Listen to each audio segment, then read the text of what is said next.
Bueno, vamos a dar comienzo al seminario anual de escuela. Sonando bien, ¿sabes? ¿Se escucha? Sí. ¿Sí? Yo. Sí. ¿Hay audio en el Zoom? Sí, ¿se escucha bien? Se escucha Sí, se bien, escucha sí. bien. Bien. Bueno, vamos a dar comienzo. Hoy va a presentar Pia González y Lorena Reis. Bueno, doy comienzo al encuentro de hoy. Bueno, Bien, empiezo yo. esta Pia. Buenas noches. Bueno, le puse un nombre al trabajo después de escribirlo, que se llama Reinventarse un lugar. Algunas noticias de este último tiempo me han conmovido. La violencia en el mundo actual se manifiesta en todas sus formas, dejando al descubierto hasta dónde son capaces de llegar las pasiones humanas.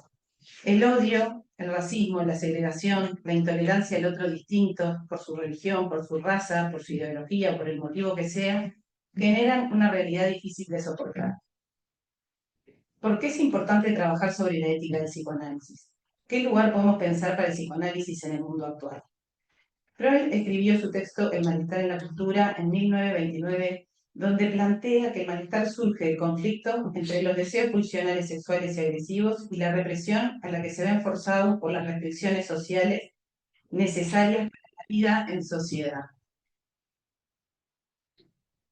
También plantea que la represión no solo responde a las exigencias externas. En la segunda tópica, Freud habla de una instancia del aparato psíquico, el super-yo, como representante de la moral y las normas internalizadas, por lo que el yo deberá mediar entre los deseos y pulsiones sexuales y las exigencias de la realidad. La realidad actual es bien diferente a la época en que Freud escribió este texto, sin embargo, sus aportes siguen vigentes y nos permiten explicar de qué manera el contexto social incide y determina los síntomas que predominan en cada momento histórico y cultural. Actualmente vivimos en una realidad en la que se goza de una aparente libertad. Los ideales del momento suponen un éxito individual vinculado al progreso y la productividad. Se impone la exigencia de un estado de felicidad constante que deja poco lugar para el sufrimiento humano. La tecnología y las facilidades para la comunicación han dificultado el encuentro con el otro real. Sostener el ideal de felicidad genera tensiones y conflictos que resultan de la desigualdad de oportunidades y de posibilidades, al mismo tiempo que aumentan los suicidios, las ideas de muerte, la depresión y las crisis de ansiedad. El psicoanálisis se resiste a los imperativos y exigencias del momento actual. No promete felicidad ni garantías de éxito. No se trata de dirigir el tratamiento para lograr personas más productivas y mejor adaptadas al mundo actual. El sujeto del que se ocupa el psicoanálisis es el sujeto del inconsciente. Una de las ideas fundamentales que plantea Lacan es que el inconsciente está estructurado como un lenguaje. Este opera y se organiza en una lógica simbólica como una red de significantes. En el encuentro con el otro se produce su división subjetiva. Así se constituye, atravesado por la captación simbólica en relación al deseo del otro, por el circuito de la demanda. Queda alienado el significante y en ese encuentro se produce una falla, queda un resto imposible de simbolizar. Es a partir de esa relación de alienación con el otro primario que queda algo inscripto en tanto es hablado, mirado y deseado por el otro. Alienación necesaria y constitutiva que lo determina, lo constituye al mismo tiempo que se inaugura su posibilidad deseante. En ese encuentro con la alteridad está el peso de lo dado, todo aquello que lo constituye sin haberlo elegido.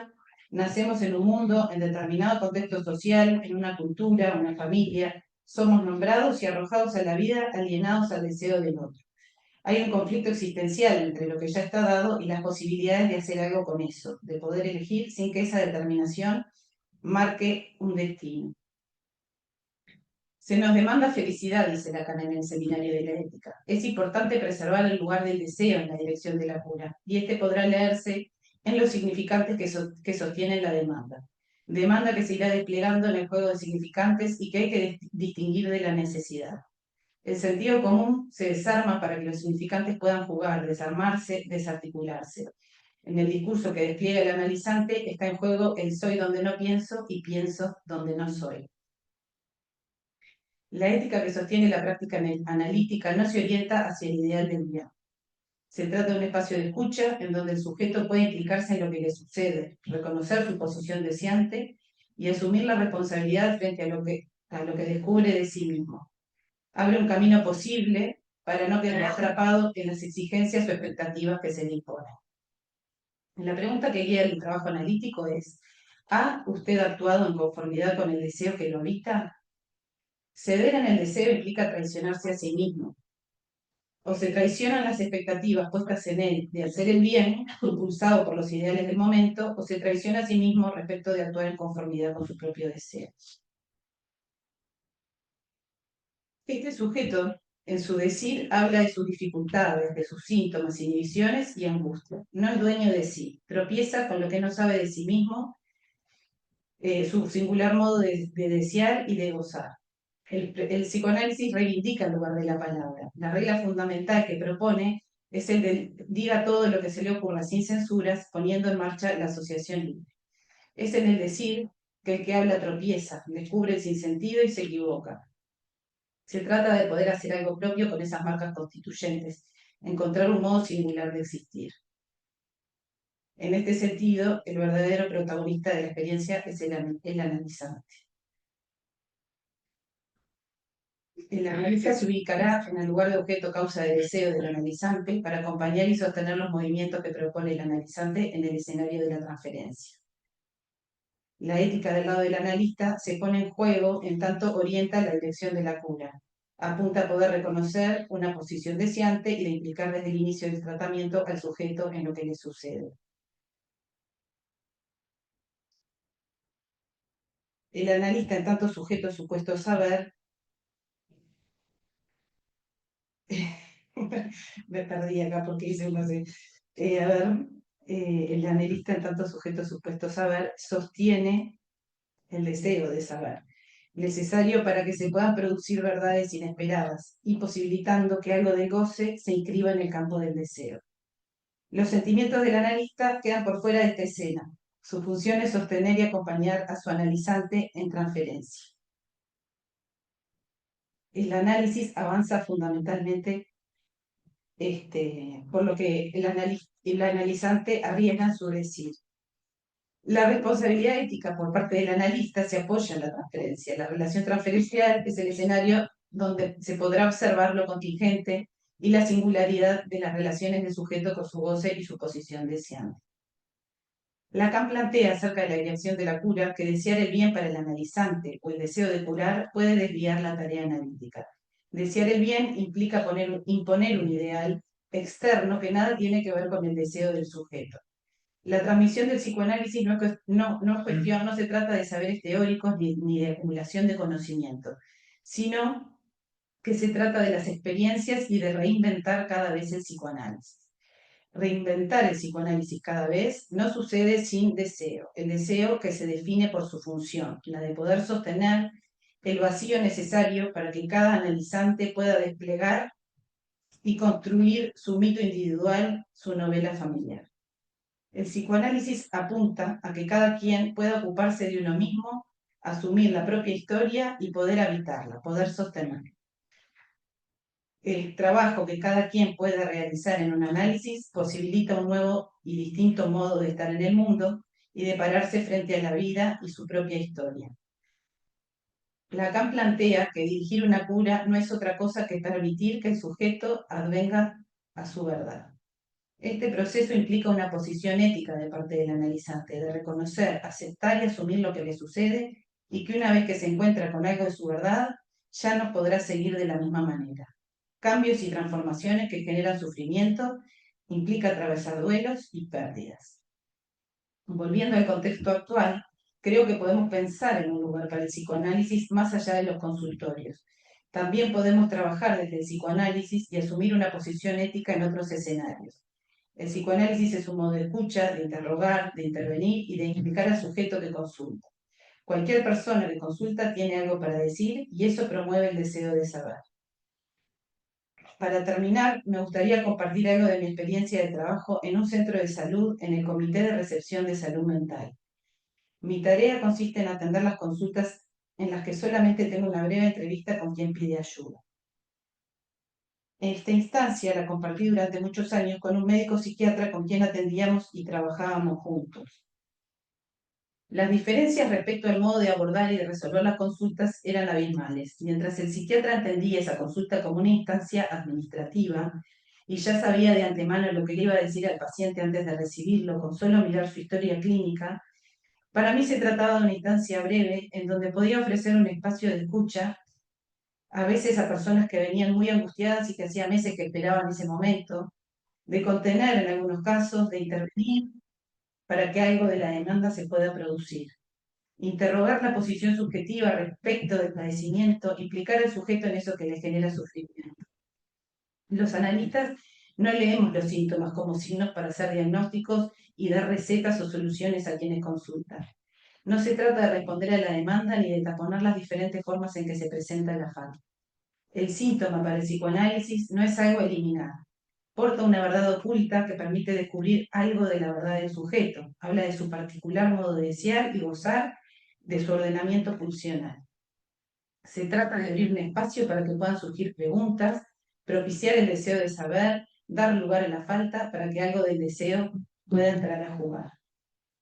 Por último, quiero leer una frase de Freud que describe, a mi entender, algo de lo esencial de la experiencia analítica, que dice así: si realmente el sufrimiento da lecciones, el mundo estaría poblado de sabios.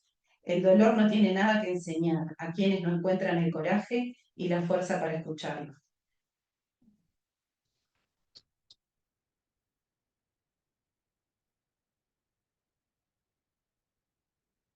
Muchas gracias, tía.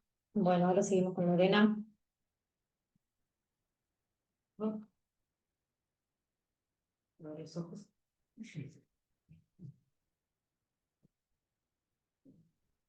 Bueno, si hay una ética del psicoanálisis, dice Lacan al final del seminario 7, es en la medida en que de alguna manera el análisis aporta algo que se plantea como la medida de nuestra acción, o simplemente así lo pretende. Así propondrá que la hipótesis freudiana del inconsciente supone que la acción del hombre, sea esta sana o enferma, normal o mórbida, tiene un sentido oculto, dándonos una perspectiva de la revisión de la ética a la que nos lleva el psicoanálisis en la relación de la acción con el deseo que la habita. ¿Ha usted actuado en conformidad con el deseo que lo habita? Sería la fórmula bajo la cual el psicoanálisis condensa una ética, que es la ética del deseo. Trabaja con la verdad singular de cada sujeto, marcado por los significantes que surcan su historia. Se trata de intentar, en cada caso, que el sujeto se posicione de una manera distinta en relación a sus síntomas, que se interpele, que se implique y se responsabilice de ello hasta donde pueda o hasta donde quiera. El trabajo en un análisis se posibilita gracias al amor de transferencia, siendo la tarea del analizante y el acto del analista. En el seminario 11, el inconsciente será definido no como ontológico, sino como ético. Es decir, no es una entidad ontológica que se pueda encontrar u observar, sino que es un espacio que constituye ese sujeto y que determina la estructuración psíquica del mismo. Por lo tanto, la función deseo del analista como tal apuntará al deseo del sujeto como deseo inconsciente. Es en torno al Dasein que se organiza la forma de vincularse del sujeto en relación al mundo de sus deseos. El aparato psíquico tiende por su mismo funcionamiento, dirá Lacan, a volver a encontrar a Dasein en tanto otro absoluto. Esa búsqueda ha de respetar la tensión óptima entre deseo y ley. Es decir, el deseo por la madre no podría ser satisfecho, ya que eso implicaría la abolición del mundo de la demanda y por lo tanto del andar deseante del sujeto. De esta manera, el lugar de la falta se hace vital, tanto para una estructuración más favorable para ese sujeto, en lo que refiere a la importancia de la castración, así como es vital para el discurrir de un análisis. Existe una relación esencial de la angustia con el deseo del otro. En este punto, es el otro como lugar del significante, donde se caracteriza como falta.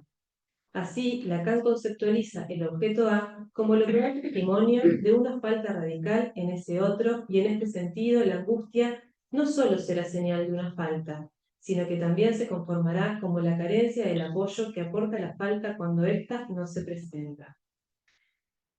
Lacan dirá, es una cita, el sujeto, al articular la cadena significante, trae a la luz la falta en ser con el llamado a recibir el complemento del otro si el otro, lugar de la palabra, es también lugar de esa falta. Así, sujeto y otro entran en la dialéctica de la transferencia, dando sentido a la frase el deseo del hombre es el deseo del otro. Es decir, no se trata de la función de identificación, punto en el que Lacan marca una diferencia fundamental en lo que respecta al fin de análisis, ya que no es el sujeto asumiendo las insignias del otro, sino que se trata para el sujeto de encontrar la estructura constituyente de su deseo en la falta en ser del otro. Un análisis fundado por el amor de la transferencia, a condición de que allí haya un solo sujeto. Lacan, en el Seminario 7, enfatiza que, esta es una cita, el analista es menos libre en aquello que domina estrategia y táctica, a saber, su política, en la cual haría mejor en ubicarse por su carencia de ser que por su ser. Tiempo donde aparecerá la expresión deseo del analista, y será categórico, en este sentido designando el deseo del analista como un no deseo de curar, ya que no se trata de desear el bien para esa persona, alertándonos contra la trampa benéfica de querer el bien del sujeto. Lacan de cabecera nos propone el des-ser del analista. Cada vez más su formulación irá en el sentido de una función vaciada de la persona del analista, y será más enfático aún en el Seminario 17, cuando conceptualiza al objeto A como una función lógica, que había sido ya concebido en el Seminario 10 como objeto causa de deseo. En este punto, el discurso del analista actuará como agente y soporte del mismo, haciendo semblante y por lo tanto el analista se hace objeto causa de deseo en esa experiencia. En este sentido, el deseo del analista no será otro que el de analizar, y dará lugar a la función deseo del analista, la cual implica en sí misma una ética que da estructura a un análisis. La ética del análisis, dirá Lacan, implica la dimensión que se expresa en lo que se llama la experiencia trágica de la vida, y dirá que la relación de la acción con el deseo que la habita en la dimensión trágica se ejerce en el sentido de un triunfo de la muerte. La función del deseo debe permanecer en una relación fundamental con la muerte, en el sentido de que no hay otro del otro. Es lo que Freud designó como el desamparo, en el que el hombre, en esa relación consigo mismo, que es su propia muerte, no puede esperar ayuda de nadie. Es lo que enfrenta quien, al término de un análisis, padece la realidad de la condición humana. Por eso, en este sentido, la angustia ya es una protección, ya que no hay peligro a nivel de la experiencia última de la Histosis-Kai. Será en un análisis donde la función del analista venga a ponerle un límite al vínculo que ese sujeto tenga con el gran otro, con sus demandas y sus voces, para que se favorezca cierta separación que permita que sea interrogado y por tanto redefinido, dando lugar a la emergencia del deseo singular de ese sujeto. En este sentido, el deseo del analista es efecto del análisis del analista y el análisis en ese sentido es condición ética necesaria pero no suficiente para que haya analista. El deseo del analista se sustenta en tres: el análisis personal, el análisis de control y el trabajo con otros en una escuela. Sin embargo, la formación del analista se escribe cada vez y para cada quien. No se trata de ser, sino de un devenir constante, siendo esto último parte esencial de la ética del analista. De esta manera, el psicoanálisis planteado por Lacan implica una ética tanto para el analizante como para el analista. Es un compromiso con la formación siempre permanente de aquel que lleva adelante la tarea del analista y por parte del analizante es un compromiso con su deseo, lo cual necesariamente trae aparejado renuncias, que implican un cambio de posición en relación a la verdad de ese sujeto que consulta. No se trata de un camino ya marcado, no está determinado para todos por igual. Por eso no es un decálogo de normas morales, pero sí es un horizonte que guía el trabajo.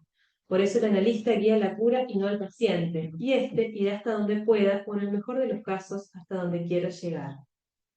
En este sentido, la ética marcada por la falta determina necesariamente el lugar del no todo y del error, marca de distinción del inconsciente, allí donde el error, el síntoma, el acto fallido, guían a una verdad que se cuenta siempre en singular.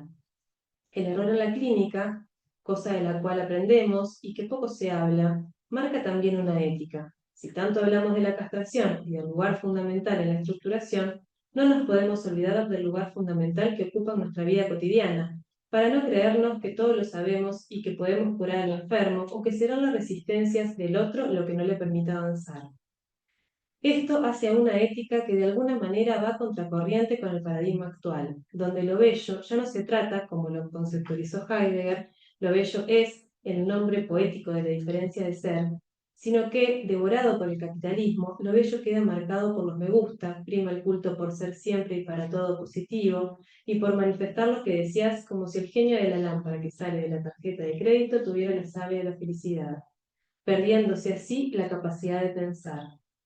La pregunta freudiana, ¿qué tiene que ver usted con el mal que lo aqueja?, devuelve dignidad al sujeto. De esta manera, el psicoanálisis a partir de Lacan se revela contra el enlatado que el algoritmo prepara para la particularidad de cada usuario de la Matrix, proponiendo implicar a ese sujeto en su singularidad, comprometiéndolo y por lo tanto, solo por estar menos enredado con él mismo, quizás enredará menos a su entorno, o propondrá un enredo diferente, posibilitando tal vez el contagio de la implicancia en lo que nos sucede.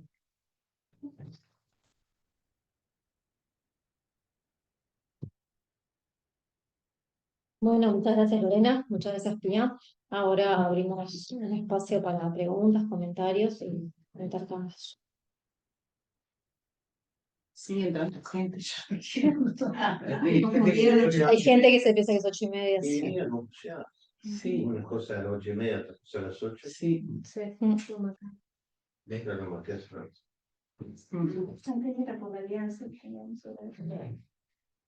Pero todas las otras actividades son 8:30. Claro, Sí, yo el otro día me confundí también, entré al seminario Igual- a las 8. Claro, A antes media era hora. a las 8 porque la lista había una hora de verdad. Ahora no hay. Y además, Sí, para mí es 8:30. Sí, Sí, ya está, pero bueno, para mí tendría que cambiarse a 8:30, pero bueno. Hay que hacerlo y ya está. Lo que pasa es que en el afiche ya salió así. Hay que... Bueno.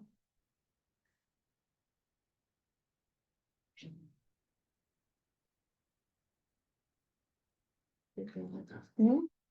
Sí.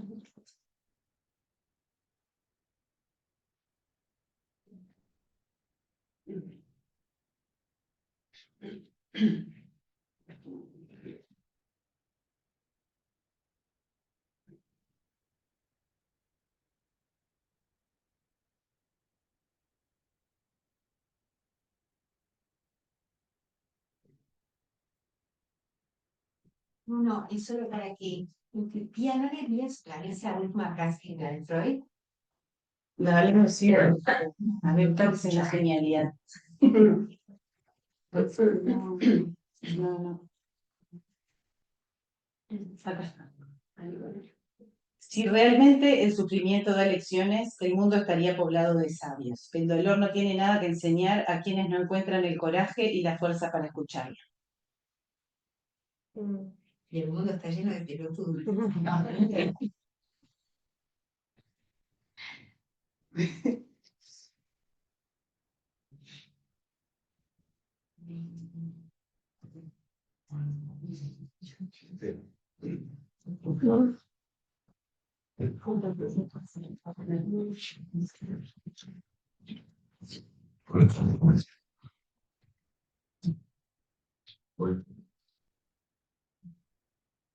Quedé pensando en una de las cosas que dije, ¿no?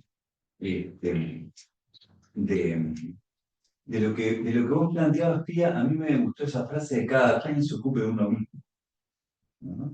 Porque me hacía pensar en esa división entre el enunciado y la enunciación, ¿no? Me llevaba hacia ahí, ¿no? Y lo otro que me llevaba a pensar también es es esto que vos traes, ¿no? Respecto de tu trabajo resolver de psicoterapia. Porque en realidad me parece que, no sé si el psiquiatra, por lo menos el que vos contás en esa posición, lo que le hace o lo que le devuelve a quien va a ir a hablar es que es uno mismo. Y entonces a ese uno mismo le va a prestar un nombre, yo qué sé. No sé, el maníaco depresivo no tiene otro nombre ahora, pero bueno, no importa, no es un nombre. Bipolar. Bipolar, entonces va a ser uno mismo.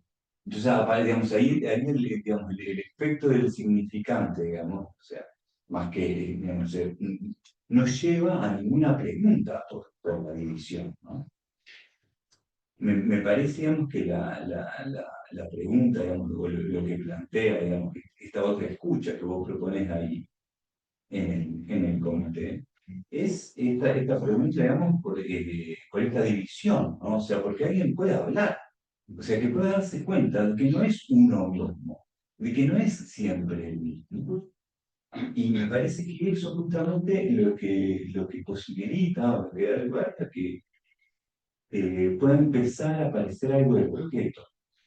Y después, por lo menos en lo que es mi experiencia, digamos, habiendo recibido gente, ¿no? Que viene de haber sido escuchada en un comité de psicoterapia, no llegan igual cuando son escuchados. Les allano el camino. Exactamente. A veces Exactamente. Además el camino, porque posibilidad que algo que no estaba, empiece. Entonces ahí ya hay algo, digamos, que empieza a instalarse de un trabajo posible. Este, entonces, bueno, ese comentario, ¿no? También relacionado con esto, ¿no? De o no pienso o no soy, ¿no? Entonces ahí, que ese diagrama, el diagrama el 14, con el 15 sigue, dejamos no pensando. Y que sea ahí. Y después de tu trabajo, digamos, Lorena, me quedaba un poco me llevaba como a pensar esto, ¿no? La escuela es un efecto del psicoanálisis, ¿no? O sea, no es que la escuela más tiene un estilo de análisis al revés, digamos, ¿no? Pero, ¿por qué hay psicoanálisis, digamos, ¿no? Para algunos, por lo menos, es necesario en la escuela, en la cual poder pensar su práctica, ¿no? Tan necesario, digamos, y entre otras cosas, digamos, ¿no? Entre esas cosas de la práctica también poder pensar eso, ¿no? Que, porque además a mí me parece que los errores, por lo menos los que yo he cometido en mi trabajo, también te pesan cuando no lo puedes hablar. No quiere decir que todos los errores tienen que ser hablados en la escuela y de cualquier forma, no es necesario, digamos, un marco, por decirlo de una manera, para que puedan ser hablados.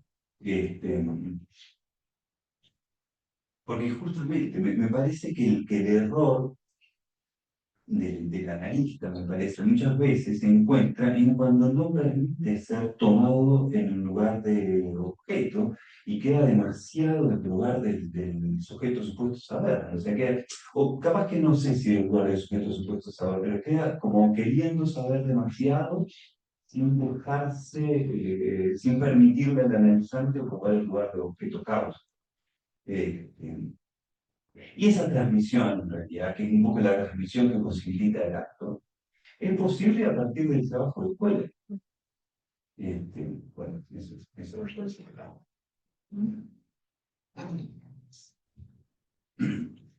Bueno, gracias a ambas. ¿Se escucha? Sí. Sí.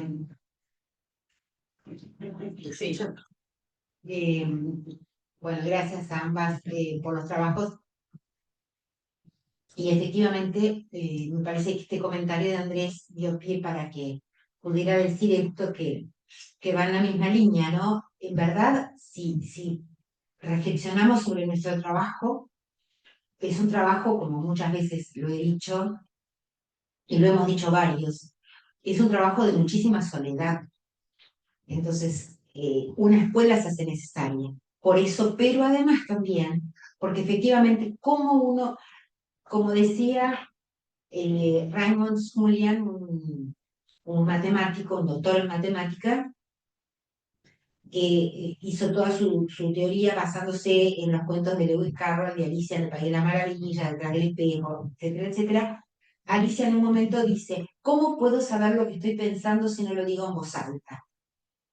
Y creo que en ese sentido la escuela favorece que uno pueda decirse desde un lugar analizante, porque uno no lo sabe, eso que, cómo puedo apropiarme de ese saber si no es contacto con otros y exponiéndome ante otros para que el otro pueda decir también su opinión. Eso me parece que es re importante y bueno, en ese sentido está bueno que he marcado con ustedes por ambos trabajos este punto. No sé si. Claro, pero Bueno, yo le voy a comentar algo de lo que dijo Andrés. A ver, ¿está prendido? Gracias, sí. Bueno, no, que me quedé pensando esto que vos decías. A ver, a mí me parece una instancia que es muy rica, ¿no? Son 20 minutos, a veces menos. La sesión. No, la sesión. También podría ser, pero bueno, esa instancia, ¿no? El comité de recepción, yo digo, bueno, les allano el camino y me allano el camino a mí misma porque después me llegan a mí también, ¿no? En las derivaciones. Pero digo, ¿cómo, de qué manera una persona llega a consultar? Y muchas veces está esto, ¿no? De la diferencia, ¿no? Entre el enunciado y la enunciación, que ya viene, bueno, no, yo tengo crisis de ansiedad, ya vienen con un montón ¿viste? Como de información de cosas como que está como cerrado, ¿no? Como que todo se presenta de un modo como muy cerrado, como que no queda mucho espacio para cuestionar, o sea, es como que van y repiten y se repiten a sí mismos y quedan como en ese, como en ese encierro, me parece, ¿no? Que me parece que se trata de justamente, bueno, pero ¿qué quiere decir eso? ¿Qué quieres decir con eso? O qué es lo que te pasa, cómo te sentís, qué te pasa con respecto a eso. Llega de todo, ¿no? Gente en paracaídas que no sabe ni qué es el comité de recepción y llega igual. Pero digo, es una instancia que por lo pronto uno se sitúa en ese lugar y, bueno, ¿qué es lo que estoy haciendo acá? Por lo menos que se pregunte eso y que trate de ver a partir de ahí qué camino va a tomar, ¿no? Pero bueno, me parece que es un punto bisagra interesante para trabajar. Bueno, no, y el psiquiatra es un psiquiatra que trabaja muy bien desde la psiquiatría, no quiero desmerecerlo, pero sí me daba cuenta de esto, ¿no? De que era totalmente distinta la forma de enfocar y de trabajar. Ahí nos complementábamos a veces y trabajábamos bien juntos, ¿no? Ahora nos separaron por una cuestión de utilizar los recursos de la institución, ¿no? Hay más gente, hay más demanda, entonces cada uno atiende a distintas personas, pero me parece importante eso, ¿no? Como también depende de quién te escucha o cómo te escucha o de qué manera interviene uno ahí las posibilidades, porque bueno, me parece que hace la diferencia. Por eso, y me parece esto importante, ¿no? Como de reivindicar un poco el lugar de la palabra y el lugar del psicoanálisis en otros escenarios que no sea la escena analítica clásica, diván, consultorio, sesiones, tratamientos largos, todo esto que es un poco un mito también, me parece, ¿no? Del psicoanálisis que fue construido, conceptualizado en otro tiempo, que se juega también, ¿no? Cada uno va en busca de distintas cosas, pero bueno, digamos, también me parece que hay un lugar para cada quien ahí, o para responder desde distintos lugares. No sé si vos querés decir algo. bueno, gracias, refuerzos. Un poco lo que te pido un poquito, si puedes decir un poquito más en torno a esa cuestión de los errores. Y creo que hiciste una articulación a la canción.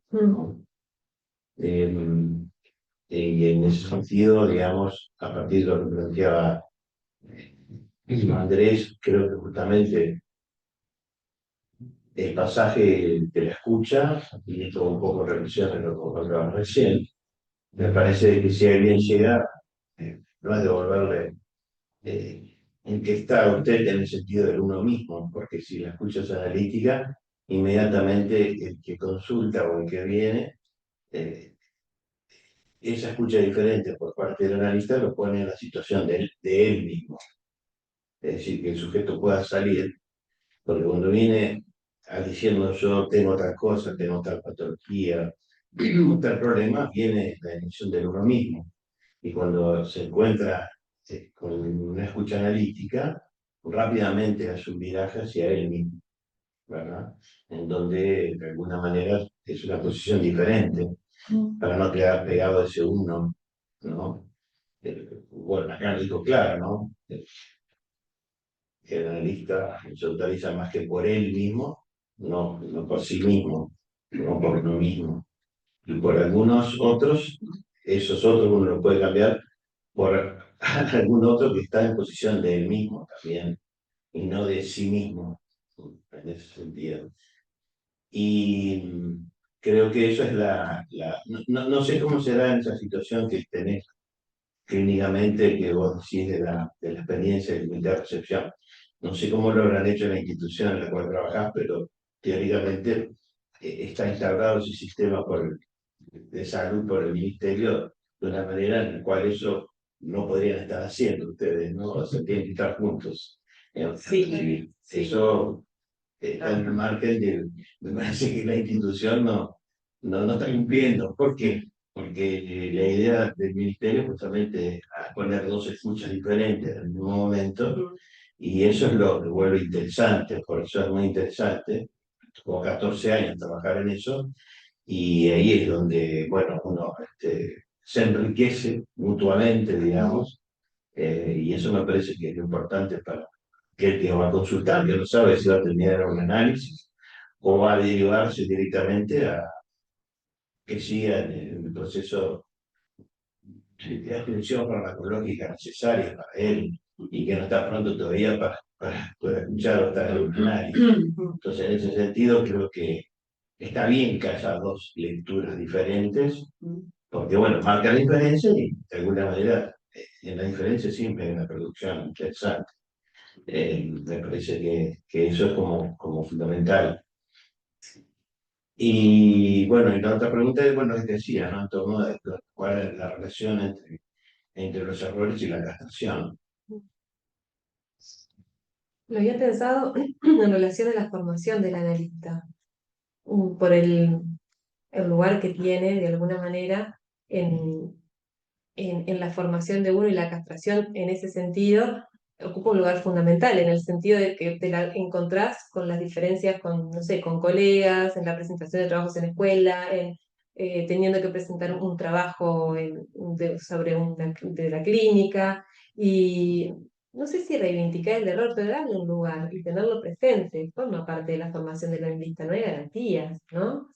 Pero por algo es un devenir continuo, porque justamente si hay lo que va a ser seguro es que en algún punto nos vamos a equivocar, en algo le vamos a errar, no todos somos analistas para todos los analizantes, de alguna manera también. Entonces lo pensaba como lo que me parecía importante destacar en relación a la ética que propone Lacan por ese lado. Claro, la castración también es algo que se va a poner en juego cuando el analista forma parte de una comunidad de experiencia, como puede ser esta Escuela Freudiana de Montevideo, eh, digamos, va a poner en juego su castración en cada uno de los trabajos que lleva adelante. Y eso tiene que ver con su análisis, más que evidente, en el sentido de que, bueno, puede en algún momento ocupar el lugar de saber, pero cuando pasó por el análisis, obviamente termina diferenciando bien en el curso de un análisis, y bueno, que hay un saber hay un sujeto, digamos, que supone ese saber como otro sujeto. Entonces, el analizante supone, tiene un saber que no sabe que sabe, y se lo pone el sujeto que él ve como analista en ese sentido. El punto es no creérselo parte del analismo, ¿no? Y creo que eso también se produce, esos errores, digamos, tienen que ver con la castración y también se ponen en juego en lo que conocemos como el psicoanálisis de extensión. Y yo creo que eso es una de las cuestiones que más tenemos que estar atentos a eso, ¿no? Bueno, probablemente muchos analistas, cuando trabajan en comunidad de experiencia, equivoquen más, entendiendo por equivocar, es no poner en juego su castración, es decir, poner en juego su completud en el trabajo de extensión y capaz que en el trabajo de superior ponen mucho mejor en juego su castración, ¿verdad? Pero bueno, cuando va a extensión, creo que es más lapso la situación y cae mucho más seguido, digamos, en la posición del saber y no sostener su captación. Bueno, eso es lo que genera el conflicto entre hermanos. Sí, en una escuela Es decir, no poder hacer bien con esa captación en la extensión. Y eso es un problema que han sufrido todas las instituciones psicoanalíticas y sus enormidades, fracturas y divisiones, donde pueden practicar bien el análisis, poner en juego su captación, pero a la hora de compartir una experiencia, ¿dónde está la captación? Lo que aparece son puras completudes, entonces es un raspadero de completudes, que termina, bueno, a veces pasa como Hamlet, ¿no? Dándole las patas soltadas de la cortina y cayendo muerto otro. Entonces, yo creo que eso es lo que Como procrastinando el tiempo. todo tendrá de muerte. Exacto. Eso me motivó lo que vos decías. El espadeo. Jimena, Sí, como no. y después Karina. Bueno, muchas gracias a las dos por los trabajos. Me tocó profundamente la parte de PIA del comité de recepción, en esto de trabajo con otras especialidades, en donde, bueno, ahí mm, también es el lugar que se da el analista, ¿no? Como hablar también de habilitación del lugar y de la conquista de esos lugares.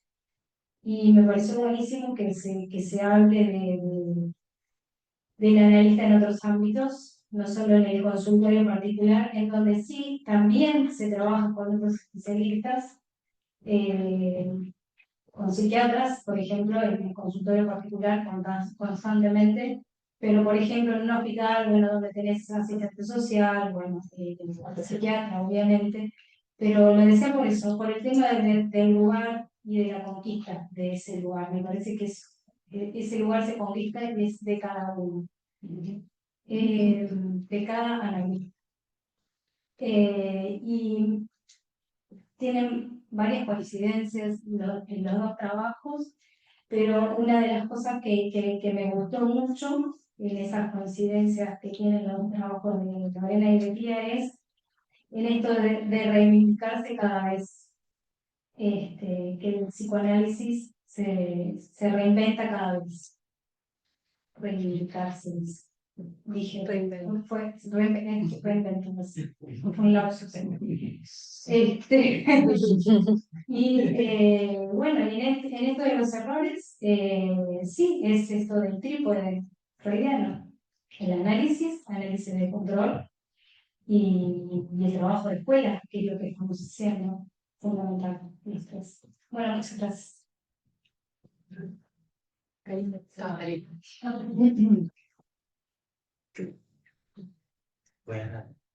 Bueno, gracias por los trabajos a todos. Me quedado pensando varias cosas, también que estaba conversando. Me quedaba pensando en esta terceridad que de alguna manera implica, ¿no? Promover este discurso del psicoanálisis, y ahí pensaba en esta tarea mía de trabajar en el comité de recepción, los efectos para el sujeto que está allí, hablando de lo que le pasa, pero también para ese colega con el que estás trabajando, ¿no? En relación justamente a hacer lugar a la interrogación, a la pregunta, y a que no quede pegado a, bueno, a ese significante que lo puede nombrar desde el lado de la psiquiatría o desde cierta medicalización, podemos decir. Y ahí me hacía pensar justamente en esto que vos decías de allanar el camino, como muchas veces es todo un trabajo, ¿no? Esa cuestión de cómo ver allí el sujeto supuesto al saber, ¿no? Cuando llegan nombrados o alineados a ese significante bipolar, TLP, bueno, el que sea. Y bueno, y cómo esas primeras entrevistas a veces implican justamente intentar desmontar algo de eso para que un decir se ponga a jugar ahí desde otro lugar, con cierta terceridad, con esto de él mismo que planteaba Enrique, respecto de, bueno, justamente que el sujeto se pueda poner en relación a eso que está diciendo, ¿no? Que se pueda escuchar también eso que dice. Entonces me parecía como súper interesante, por más que fueran 20 minutos, ese trabajo ahí, también con otros discursos, ¿no? Sí. Y bueno, en esa misma línea pensaba en esto que traía Lorena, esta cuestión de la relación al saber, y me hacía pensar en ese texto de la equivocación del sujeto supuesto a saber, que es Lacan, donde también trabaja allí alguna de esas cuestiones de no creerse ese lugar, y en esto que plantea en el seminario 12, ¿no? O sea, cómo pensar ahí el saber al final del análisis, me pregunta también, y también agrego ahí el comentario ese que Lacan dice en ese seminario 12, que plantea que, bueno, que no se trata de dilucidar un saber, sino de las vías de su error. Me dejaba pensando lo que vos habías trabajado respecto del error. Bueno,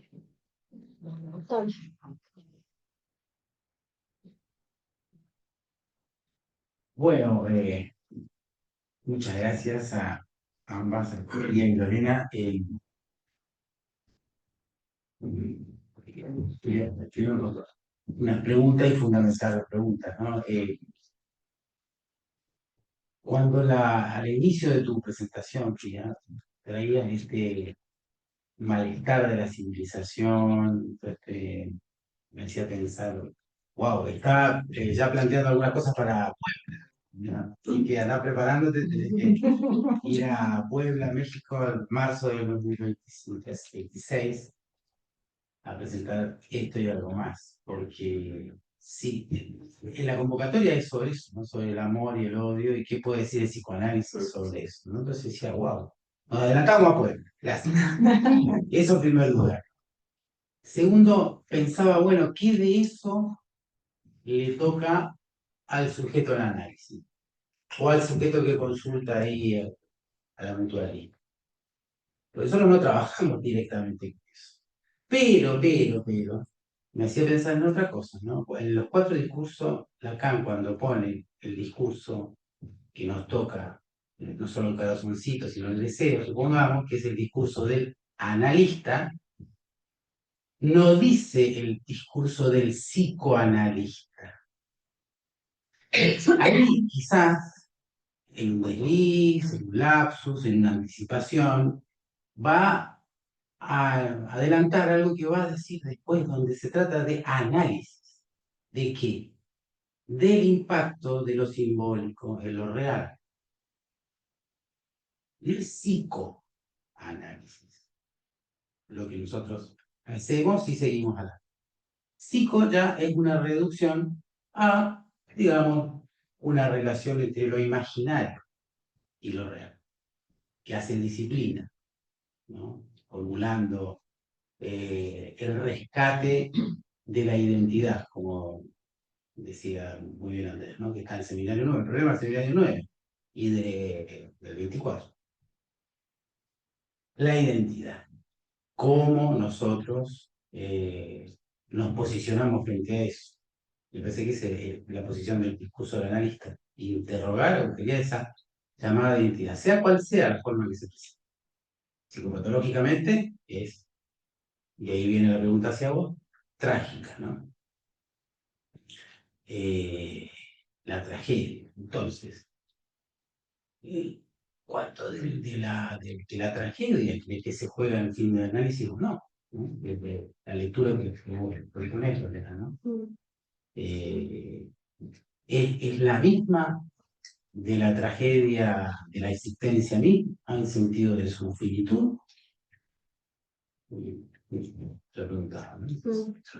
Y la pregunta para ti era, en relación a la contratar, ustedes la pregunta, en relación a esa última frase que vos estás, ¿cuál crees que ha sido tu tarea como analista allí en ampliar eso que aparece en la segunda parte, la segunda enunciado de Freud, ¿no? El primero, bueno, estaría lleno de sabios si solo el sufrimiento generara sabiduría, ¿no? Enseñanza, ¿no? Bueno, hay que tener el coraje de escuchar el dolor.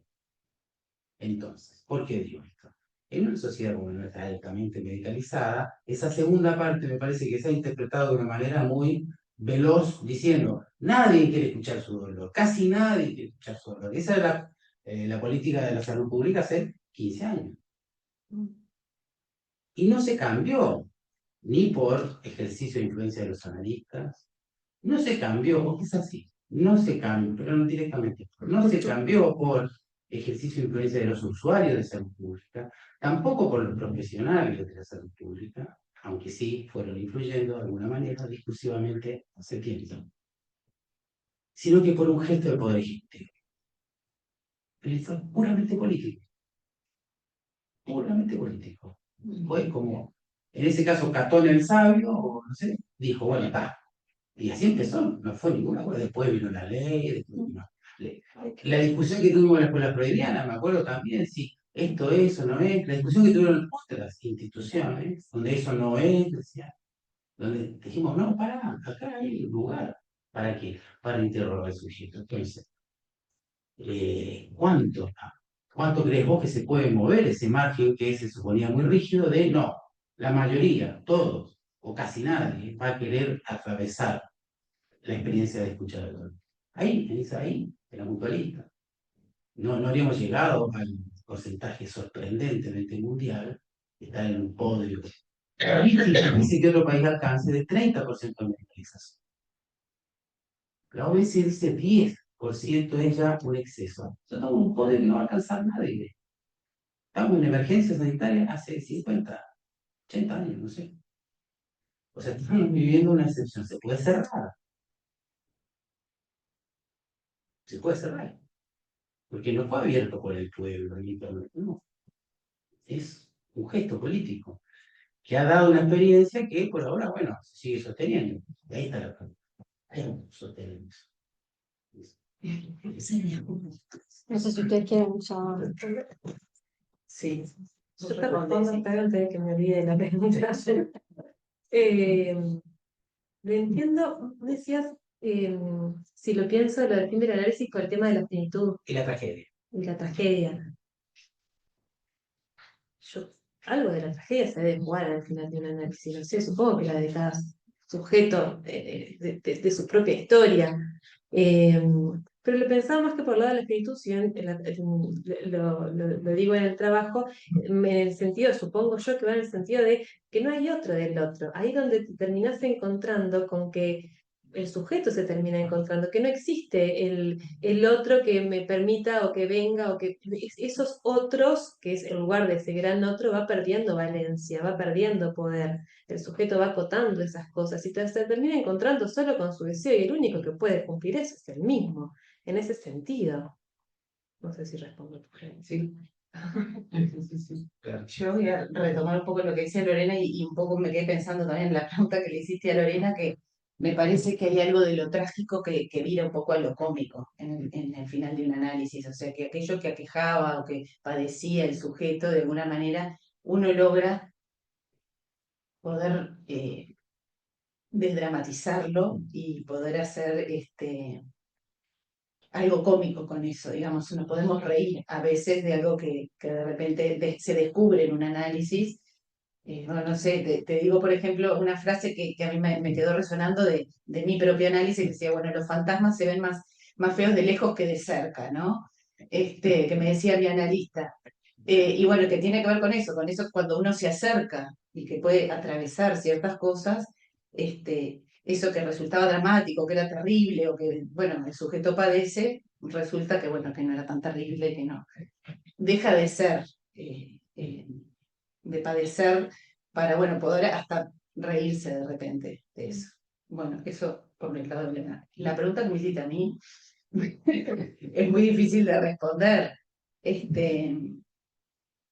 Claro que está en juego lo político, hay una dimensión política, pero bueno, no sé, nosotros en ese sentido me siento como una hormiguita, ¿no? Uno puede hacer desde el lugar que está cumpliendo la función. Y bueno, no mucho más que eso, ni más ni menos. Algo podemos hacer, me parece, más allá de que, bueno, que sí, que en realidad los datos muestran bueno, que las cosas van como por otro camino, ¿no? Sí, la gente quiere ser escuchada. Bueno, sí, hay una necesidad importante. Sí. Esos 20 minutos Sí. a veces no alcanzan.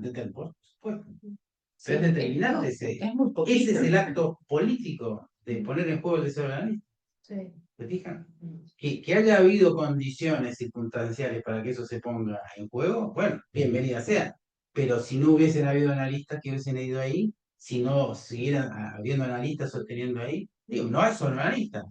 Hay también conductistas, sí. yo qué sé, estoy diciendo que no. Pero, oh, qué raro, y los datos, los números lo respaldan, lo que se sostienen son con analistas. Y analistas con formación lacaniana, y no solo de nuestra escuela. Insisto en eso.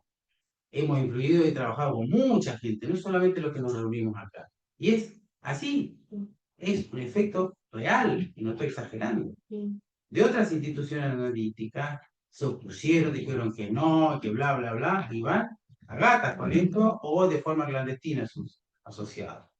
Siguen ahí. No pudieron, no, eso no, y se siguen hablando en esas como, porque lo traías en relación a lo mítico, no diría del Iván. Yo diría lo único que queda para poner en el Museo del Psicoanálisis es lo que en las mismas tiendas de la IPA se dice como el hecho de Procusto.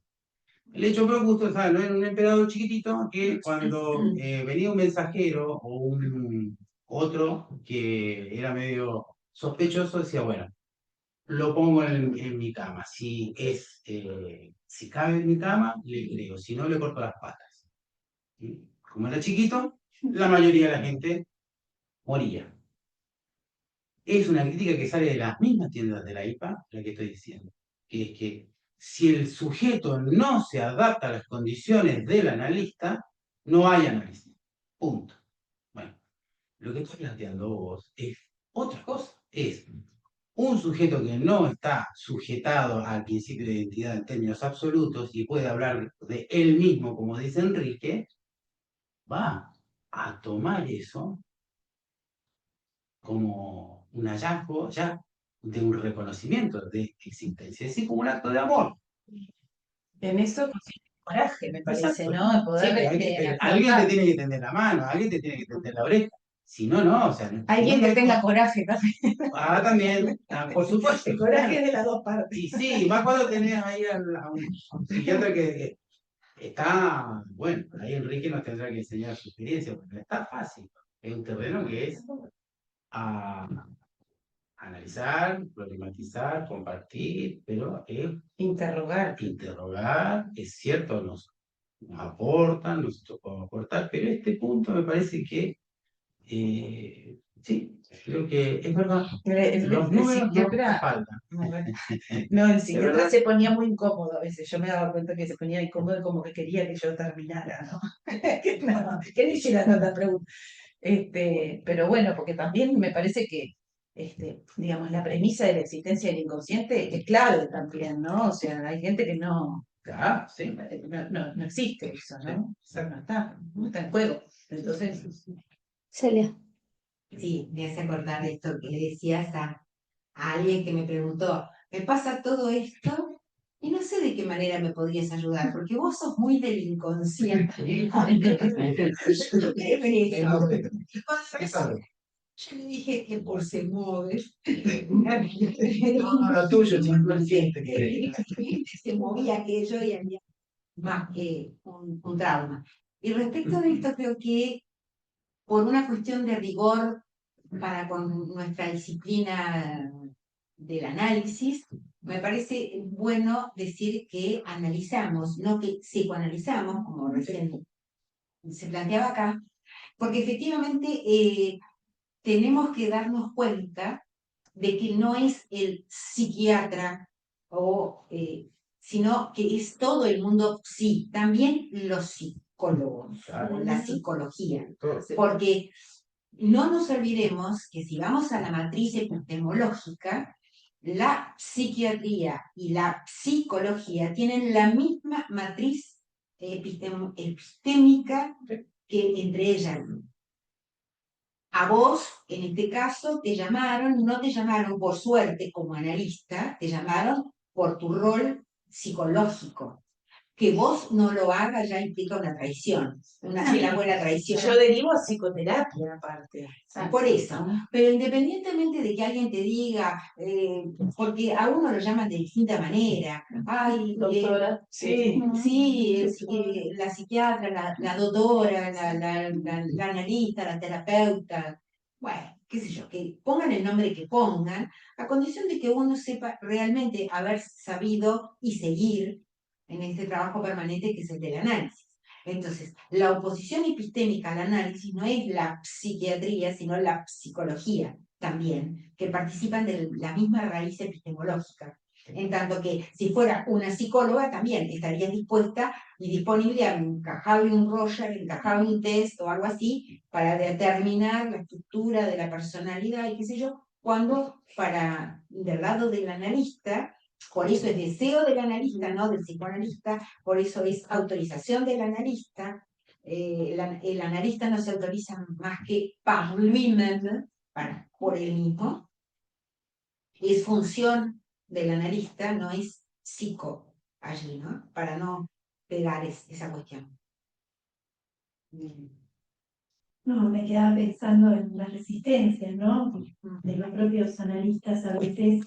Me acordaba de la discusión de 2013 en Senado en Buenos Aires en relación a las obras sociales y cómo de alguna manera, bueno, a mí por lo menos me llegó a presentar un trabajo que se llamaba ¿Qué lugar para el psicoanálisis en las prestaciones de salud mental? Porque, bueno, los propios analistas decíamos que, bueno, se cuestionaba si eso era análisis o no. Entonces me quedaba pensando también en cómo, bueno, dejarse tomar por ese significante de psicoterapia, sabiendo que lo que uno hace ahí es otra cosa, también los efectos de ese trabajo luego hace que también ese lugar se vaya armando, ¿no? Entonces, bueno, me parece que eso es muy interesante. Y el efecto interesante que se produjo en la otra orilla también, ¿no?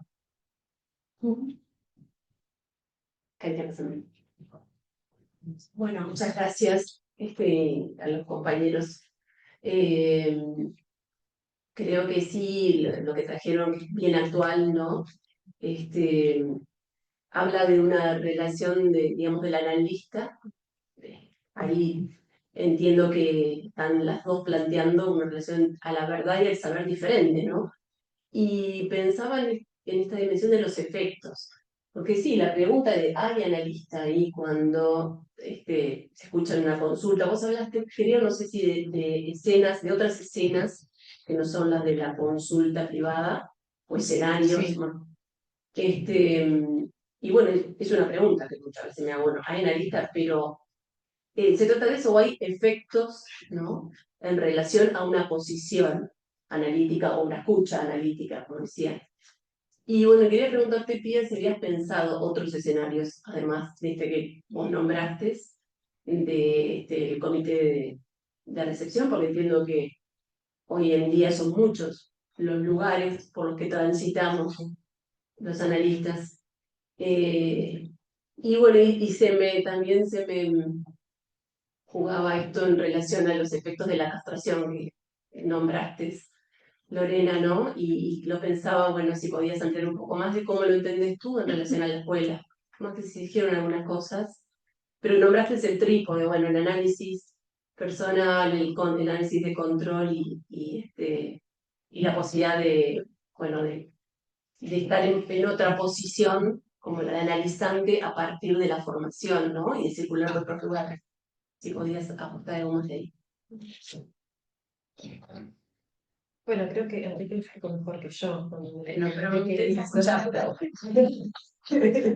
Pero justamente porque en la escuela se pone en juego cada cosa que uno hace, se puede poner en juego. Está la posibilidad que cada uno lo haga, ¿no? Y me parece que eso, bueno, forma parte muy importante de la formación del analista. Más allá de, como decía Enrique, yo eso no lo había pensado, pero ocurre. Hay quienes sí puede estar en una posición y bajarse la castración, en una posición de analista, en el consultorio o en su trabajo como analista, y después en la escuela no da mucho lugar a eso, en un trabajo con otros, me refiero. Pero ¿Y de los dispositivos de escuela? ¿Has pensado entre los distintos dispositivos de escuela, los distintos espacios? y lo que pasa es que en todos lados se puede dar. Sea que usted estás en un espacio como este, estamos presentando un trabajo, siempre se presenta, poner en juego la clínica de uno y las lecturas de uno, puede ser también un trabajo en comisión, ahí se pone en juego todo el tiempo, tenés que bancar que el otro diga que sí o que no a lo que vos querés, o que tome más protagonismo o menos protagonismo, ahí se pone. Es lo que Enrique lo dijo, ¿no? Se pone en juego finalmente la rivalidad fraterna, y por algo los quilombos en todas las instituciones, yo no me refiero a instituciones psicoanalíticas, ¿no? Entonces, va por ese lado. Entonces, No, lo está pensaba bien. por ahí. Y no sé, en realidad me quedé pensando en tu pregunta, Marilén. Me parece que, no sé, la escena analítica, no sé si llamarlo escena analítica, digo, como que es, digamos, los analistas me parece que podemos trabajar en tantos lugares como es posible, digo, en muchos lugares, y me parece que no se trata del lugar, el lugar físico, sino es el modo de escucha, el modo de intervenir, el modo de Quizás interrogar. pensando en otros discursos, ¿no? Porque, bueno, vos ahí hiciste referencia a psiquiatría y están trabajando conjuntamente. Con la educación, en la institución Por ejemplo, educativa. sí, se te había usado, puede que no. Bueno, sí, yo tuve experiencia ahí también. En el sanatorio, por ejemplo, donde yo trabajo y hago ese comité, también trabajo en una policlínica con madres primerizas durante el puerperio, para poder ahí también tener un encuentro con las madres que vienen desde ese lugar y desde ese significante madres, ¿no? Para un poco poder identificar situaciones de riesgo, de posibilidad de depresión por posparto, o sea, es una escucha, ¿no? Se puede intervenir y se puede trabajar parece que en un montón de lugares. La escena analítica, no sé si es escena analítica, o sea, lo que quiero transmitir de alguna manera es que más allá del psicoanálisis tal como generalmente lo entendemos en el sentido de que, bueno, es un analista, un analizante que va y trabaja, ¿no? Que también es como un ideal, el analizante que va y que lleva su análisis hasta las últimas consecuencias y que habla y que asocia y que se equivoca y que, Que son hay, menos. como que hay un montón de otras posibilidades donde se juega igual cada vez de una manera distinta. Por eso me parece que se trata de reinventar, ¿no? Esa es lo que quería el título, porque inventarse fue reinventar. Reinventarse un lugar. ¿Cómo lo fue? Ah. Y por eso lo pensaba un poco desde el lado un poco de reinventar el lugar del psicoanálisis en el mundo actual y de reinventarse uno, en tanto analista cada vez, y también me parece que desde el lado del analizante, que se trata también de ese trabajo, ¿no? Que consiste en hacer un trabajo de reinventarse uno mismo, de poder hacer algo con esas marcas y de poder hacer algo distinto. Por ahí, de mí un poco. También ahora cuando estás respondiendo a Marilén, dijiste cuando el analizante deja de ser un ideal. Ahí empezás a escuchar, me parece. Cuando el analizante deja de ser un ideal, entonces ahí se empiezan a escuchar otras. Ahí, Y apostas al sujeto, que también en esos distintos espacios. ahí también podemos permitir, digamos, también que el otro empiece a traer sus fantasmas. Le permitís que el otro observe sus fantasmas. ¿Te parece? Yo quería hacer un comentario. Este trabajo del seminario anual de escuela que estamos haciendo sobre el seminario de la ética, incluido el trabajo que escuché hoy, y que lo que estamos hablando, me parece que está poniendo en juego algo que es una problemática que vos trajiste del contexto cultural actual, contemporáneo, que de alguna manera implica un trabajo político por parte de los analistas. Por ejemplo, yo escuchaba cuando hablaba Octavio, yo había traído un seminario justamente que que el hecho de por qué no psicoanalistas y sí analistas, partiendo de la base, tomando lo que Lacan ha dicho de que Schreber, cuando se descompensa, sufre una catástrofe espiritual, dice, ¿no? O sea, no una catástrofe psicológica ni psiquiátrica, una catástrofe espiritual, o sea, que evidentemente pone en juego que por eso uno puede decir que hoy en día hay psicoanalistas y analistas, ¿no? Son diferentes, pero están los dos. Digo, el análisis hoy en día lo practican psicoanalistas y lo practican analistas. Y eso es algo que políticamente tenemos que hacer jugar, porque aquellos sujetos que practican el psicoanálisis de alguna manera van en la misma línea absoluta de cualquier terapia alternativa. Nada más que utilizan el bagaje conceptual armado, estructurado por la epistemología freudiana.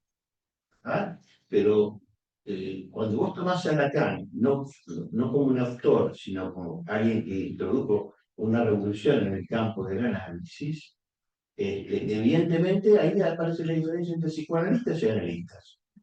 Y entonces la lucha que tiene el analista hoy en día en lo social es muy importante, porque no solamente pelea de alguna manera, políticamente tenemos que pelear, no solamente con las terapias alternativas, sino con los psicoanalistas, no analistas, los psicoanalistas. No cuestión de no solo poner todo el índice del enemigo como la medicalización, también está por el lado de esta cuestión, porque en realidad, por ejemplo, si ustedes ven políticamente, permanentemente los políticos hacen referencia hace falta hacernos más cargo de la salud mental. Pero la salud mental que proponen no es la analítica. La salud mental la entienden, la quieren llevar al plano, sí, psicológico, psiquiátrico y psicoanalítico en el término de que son psicoanalistas y no analistas. Entonces yo creo que el trabajo ético para nosotros, que trabajamos a partir de Lacan, y que Lacan trabajó a partir de Freud, es lograr, digamos, transmitir culturalmente el trabajo del analista, no del psicoanalista. Obviamente, ¿no? Si estoy en una reunión social, alguien me dice, che, ¿qué trabajamos de analista? Y me dice, ¿y tema? No, de inconsciente. No. Nosotros no somos analistas. Tengo conciencia. Bueno, pero ese es el punto. Porque a veces el mayor contrincante, para no decir enemigo, medio fuerte, es del propio pueblo. Ese es el punto. Y esa es la dimensión ética política que nos corresponde denunciar, por lo menos. ¿Y cómo se denuncia? Bueno, Denunciando.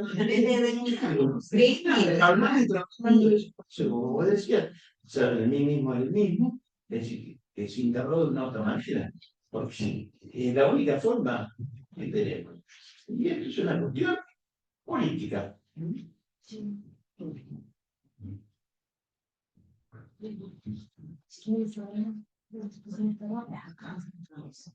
Gracias a todos por los comentarios, eso sí.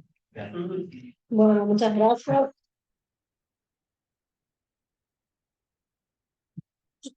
Gracias, Lorena. Nos vemos el 15 de octubre, que va a estar Enrique Ratini. ¿A qué hora? A las